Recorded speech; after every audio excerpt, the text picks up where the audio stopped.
Thirumani work from home politician அப்படின்னு சொல்றாங்களே திரு விஜய் அவர்களை பார்த்து, அவர் ஏன் களத்துக்கே வரமாட்டேங்கிறார்? அந்த கேள்விக்கு என்ன பதில்? இது அவர்களுக்கு கண்கள் தெரியவில்லை என்று நான் நினைக்கிறேன். ஏன்னா கள்ளக்குறிச்சியில் விஷசாராயம் குடித்து 70 பேர் இறந்து போனாங்க. அந்த பாதிக்கப்பட்ட குடும்பத்தை நேரடியாக சென்று தலைவர் அவர்கள் பார்த்தாரா இல்லையா? அது கண்ணுக்கு தெரியலையா? தங்கை அனிதா அவர்கள் வீட்டுக்காக தன் உயிரை தியாகம் செய்த போது தங்கை அனிதாவுடைய வீட்டிற்கு போனாரா இல்லையா?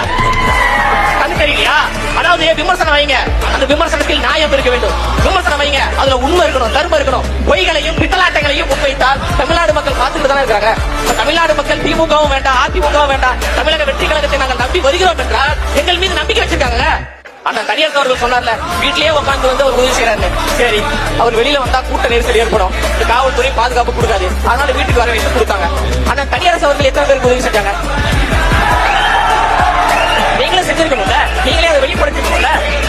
நீங்க எதுவுமே பண்ணாம அவர் செஞ்சாரா? இன்னொரு ஐயா ஒருத்தர் சொல்றாரு, பெருசா வீடு கட்டிட்டு 50 லட்சம் ரூபாய் கார்ல வர உழைச்சு சம்பாதிச்சார் சார், உழைச்சு சம்பாதிச்சார். அவர் துறையில் கஷ்டப்பட்டு சம்பாதித்தார். மக்களுடைய வரி பணத்தை கொள்ளையடிக்கவில்லை.